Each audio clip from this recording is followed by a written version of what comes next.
Part 1.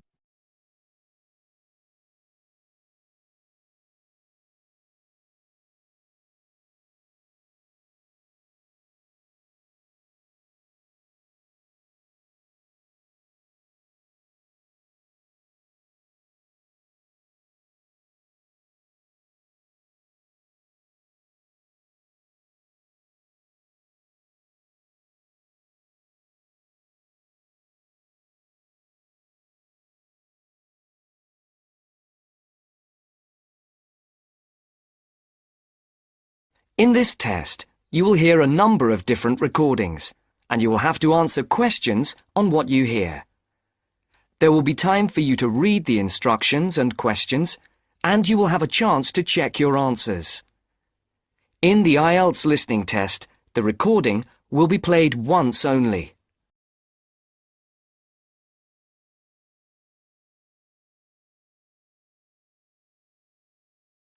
In the exam, you will be advised to write all your answers in the listening question booklet. At the end of the test, you will have 10 minutes to transfer your answers to an answer sheet.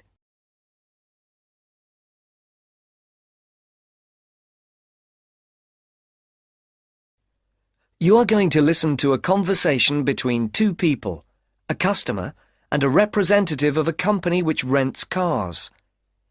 There are 3 alternative answers: A, B, and C for each question. Decide which alternative is the most suitable answer and circle the appropriate letter. First, you have some time to look at questions 1 to 6.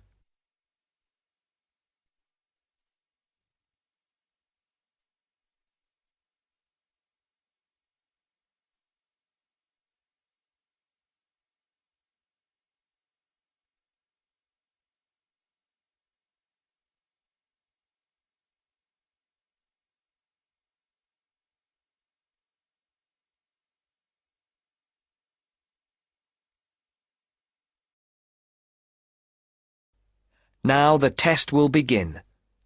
Remember, you will hear the recording only once, so answer the questions as you listen.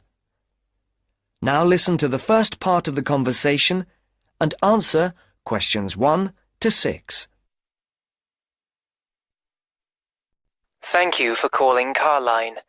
So that we can best help you, can you please press the star button on your phone now? Thank you. Now choose one of the following 4 options by pressing the buttons on your telephone. Press 1 if you would like to make a car reservation. Press 2 if you would like to talk to someone about a car reservation. Press 3 if you would... Please hold while we put you through to one of our assistants.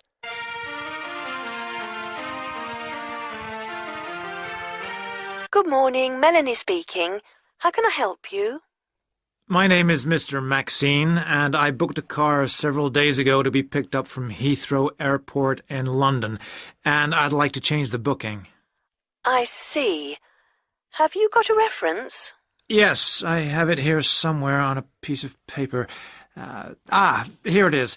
It's A for Alpha, C for Charlie, F for Foxtrot, Y for... Year. Yes. The number 15, 15, A for Alpha, and G for Go. Let's see, can I just check that? ACFY15AG. Yes. Mr. John Maxine. Yes, that's it. Okay, so how can I help you? I booked a car for 3 days from this Friday at 6 p.m. to Monday at 6 p.m. Yes, a manual. I'd like to change it for a larger car and an automatic rather than a manual. And I'd also like to book it for 5 rather than 3 days. Okay, let's have a look. We have an estate which is automatic. Yes, that would be perfect. There is a difference in price, though. For the extra 2 days? Yes, but also for the size of the car. The estate is £15 more expensive per day than the saloon car you have already booked. Okay, and how much extra is it altogether, then? That makes it an extra £165. It seems rather expensive. The last time I hired one, it wasn't so much. When was that? Several weeks ago. I see.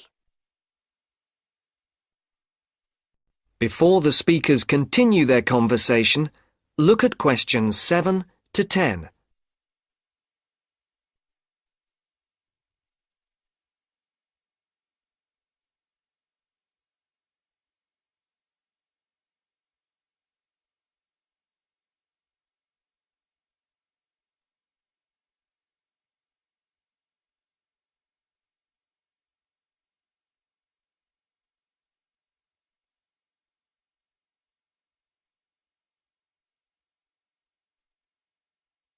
As you listen to the rest of the dialogue, complete the numbered spaces 7 to 10. Write no more than 2 words or a number for each space. Well, it's basically because the rates change daily according to the cars available. The estate is the last automatic we have for hire for that period. We have a manual estate, which is cheaper, if that would help. No, it has to be an automatic. OK. Shall I debit your card for the extra £165?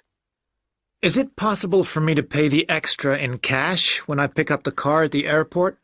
I'm afraid that isn't possible, as there are no facilities for handling cash at that time of the day. That seems odd. It's because the money can't be banked in the evening, and for security reasons, no cash is held on the premises. Okay, you can debit my card. You'll have to give the number to me again. Isn't it logged on the screen? For security reasons, it doesn't come up on the screen when we look at the booking. Any changes, and it has to be entered again. I see. It's 3-4-4-5-9-9-1. 3-4-4-5-9-9-1. 4425 4425 7750. 7750. OK, that has now been authorised. Shall we send the receipt to your Park Vale address?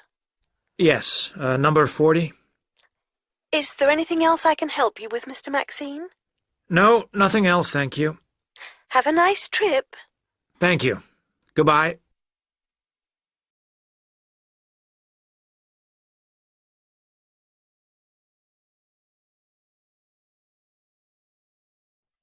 That is the end of part 1. You now have half a minute to check your answers.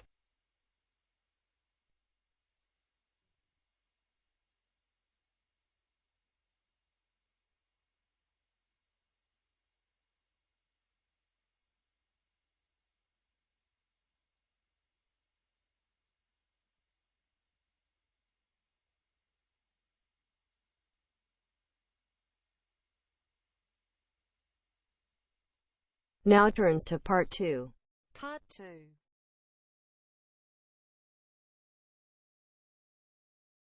You are going to hear a radio program about sport. First, look at questions 11 to 14.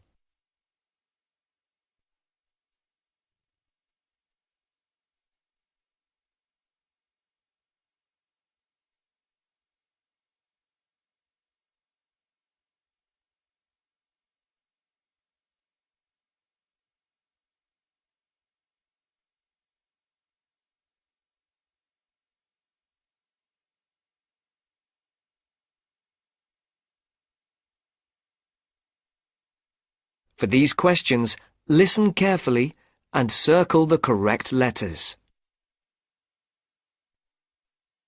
And now for our Mystery Personality of the Week and your chance to win one of our fabulous prizes. Last week's competition generated a huge response, and the first 5 answers pulled out of the bag will receive £100 worth of sports clothes vouchers.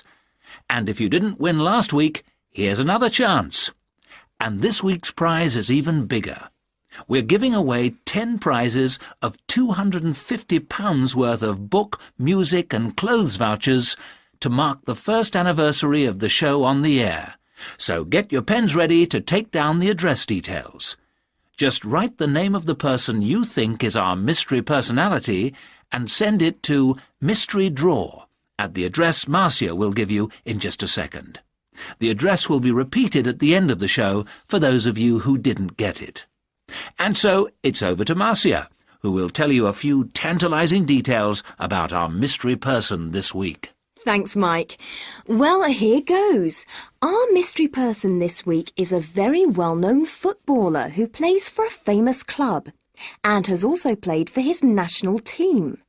He is very talented and is enormously popular, especially for the part he played in a famous footballing victory. And 2 clues. He hasn't got a famous wife, and he speaks French.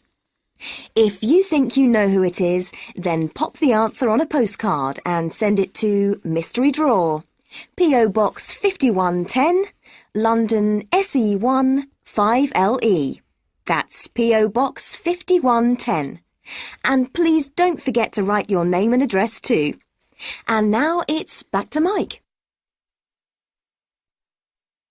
Before the broadcast continues, look at questions 15 to 20.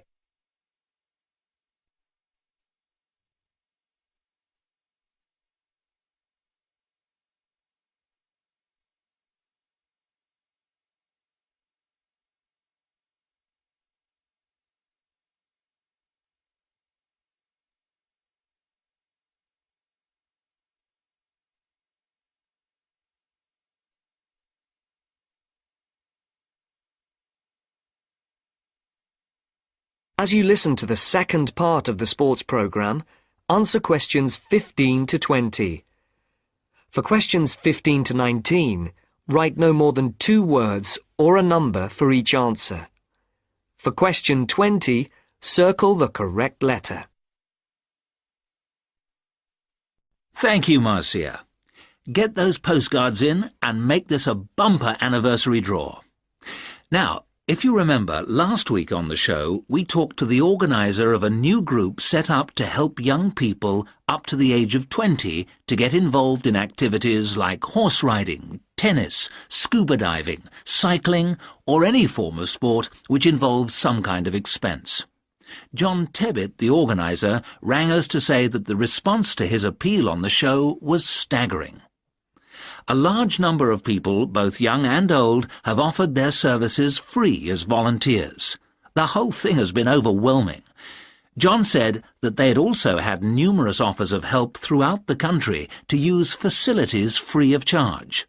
As if that was not enough, they've received many donations, including several rather large gifts of more than £5,000.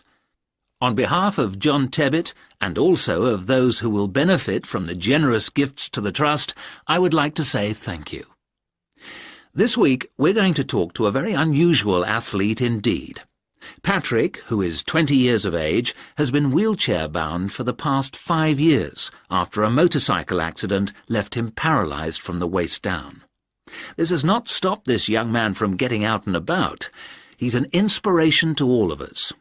Patrick has excelled in archery, beating the best in the field, so much so that he has won sponsorship from leading sports manufacturers, which has now enabled him to devote more time to perfecting his skills.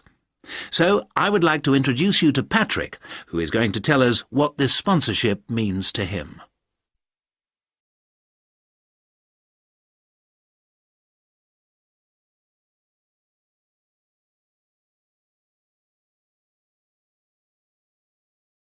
That is the end of part 2. You now have half a minute to check your answers.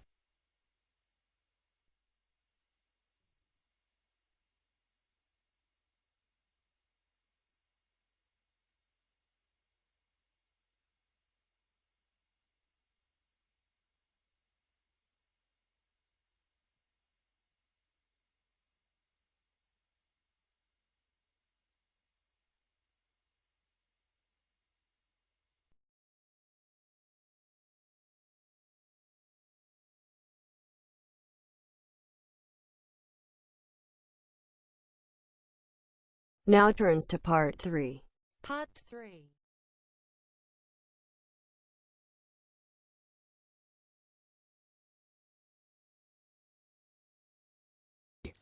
You are going to listen to a conversation between two students talking about a lecture they have just attended. First, look at questions 21 to 24.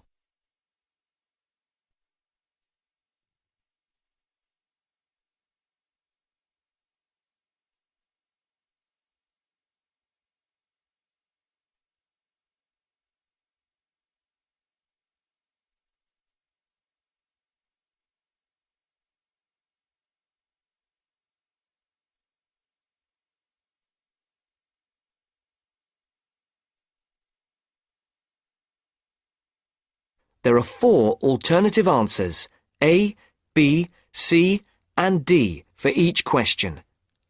Decide which alternative is the most suitable answer and circle the appropriate letter.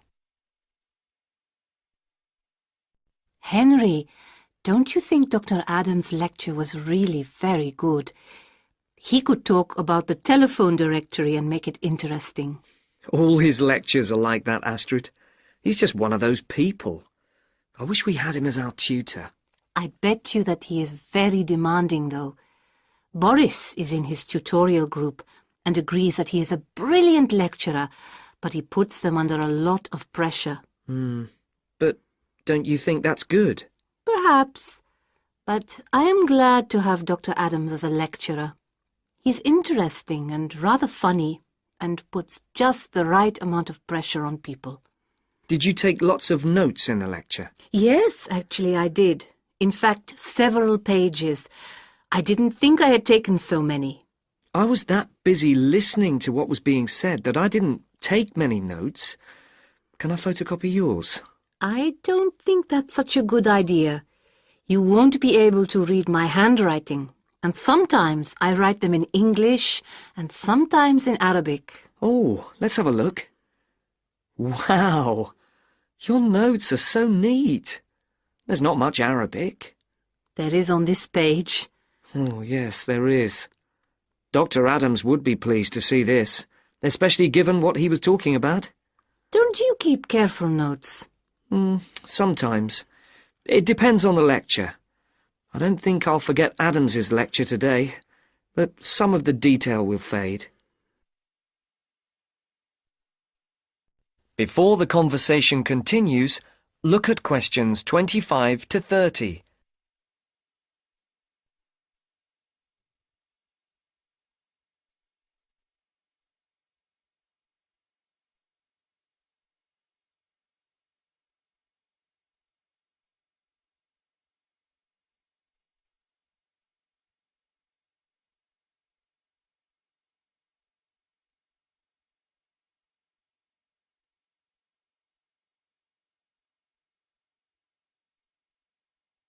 As you listen to the next part of the conversation, write no more than 4 words for questions 25 to 27, and for questions 28 to 30, write no more than 2 words for each answer.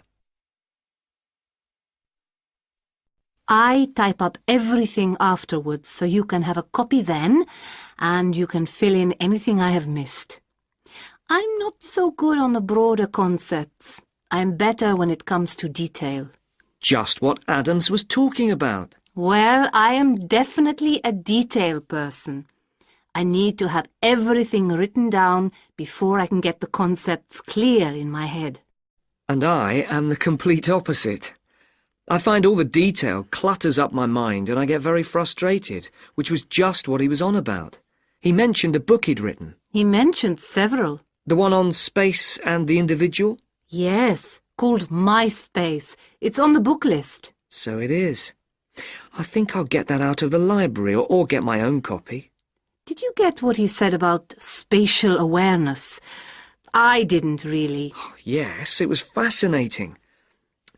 I can't be as eloquent as Adams was, but I know several people who are frighteningly intelligent, but they have difficulty reading simple directions, even when getting to places that they know very well. I find that difficult to understand. everyone learns the way to walk to the shops and things like that. You mean just the way people learn spelling? You know, people misspell words, make mistakes in countless areas of their lives, and going in the right direction is just the same. Remember what Adam said about the number of people who cannot tell left from right, north from south, and so on? Do you know which way is north? It's, that way. You see?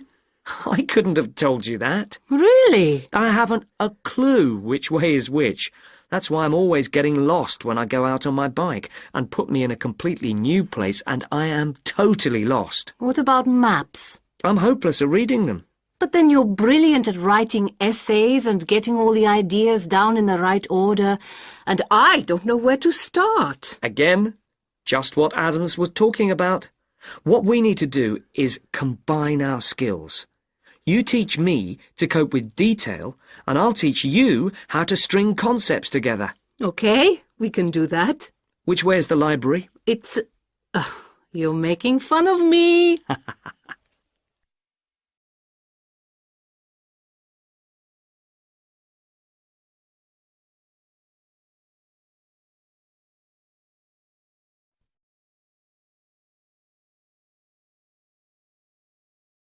That is the end of part 3. You now have half a minute to check your answers.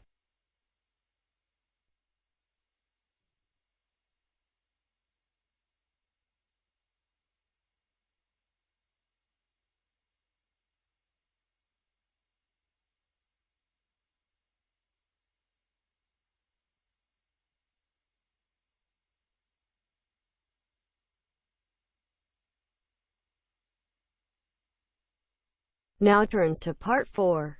Part 4.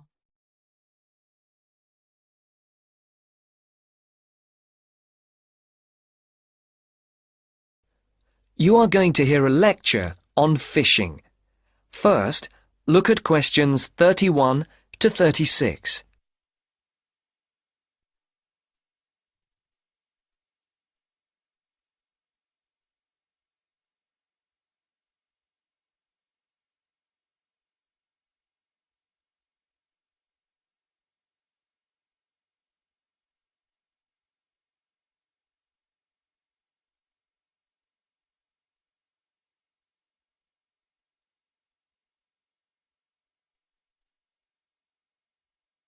As you can see, there are 4 alternative answers, A, B, C, and D, for each question. Decide which alternative is the most suitable answer and circle the correct letter. Good morning again, ladies and gentlemen, and in case you've forgotten, my name is Dr. North from the Marine Habitat Research Unit at the University, and I'm going to continue from the lecture that I gave a fortnight ago on humankind's relationship with the sea from a historical point of view, and also on attitudes to different types of fishing. In today's talk, I would like to focus on the current problems in the fishing industry in Europe, and in particular, the present scarcity of marine fish. As with the last lecture, I've placed a book list, a few relevant articles, and a copy of this lecture on the department website. A statistic to begin with. Since the 1970s, stocks of the most heavily fished species have fallen on average by 90%. And why has this happened?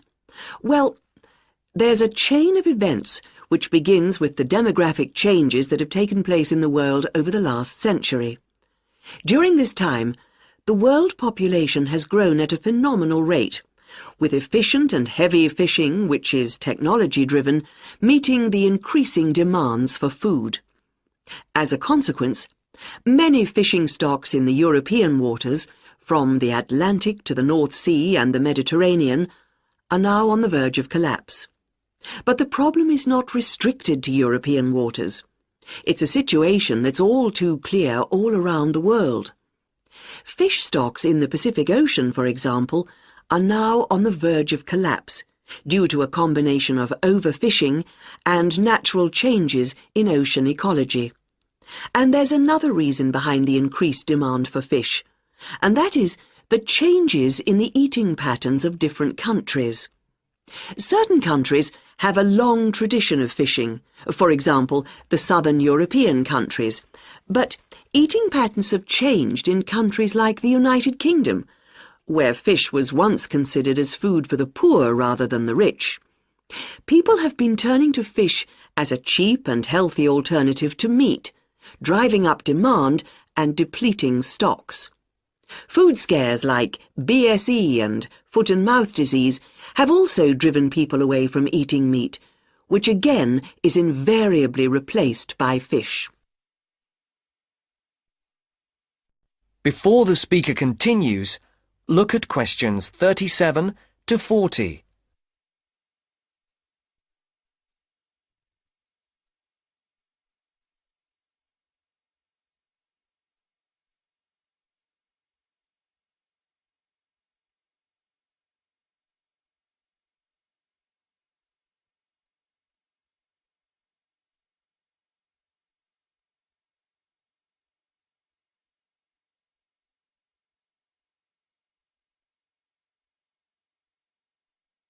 As you listen, complete the table.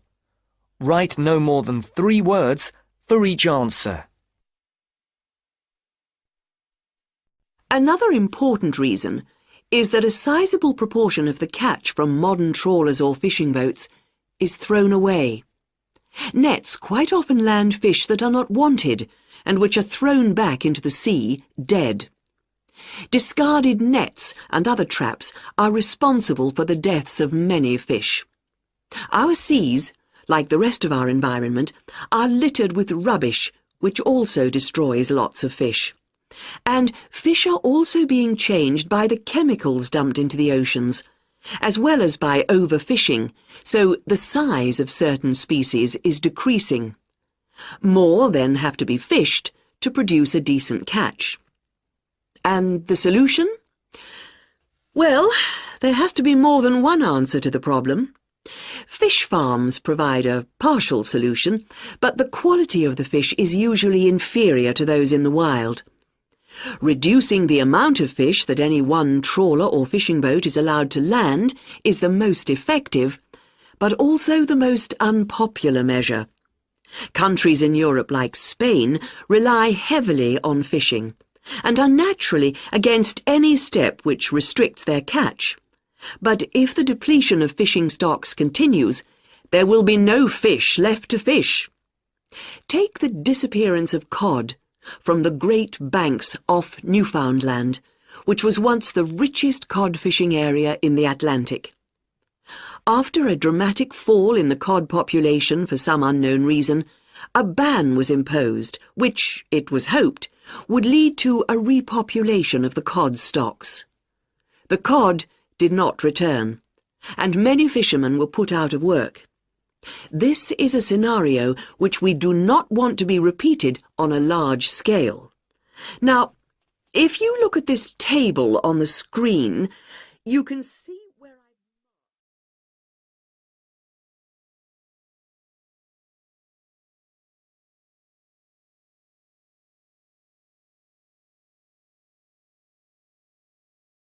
That is the end of part 4. You now have half a minute to check your answers.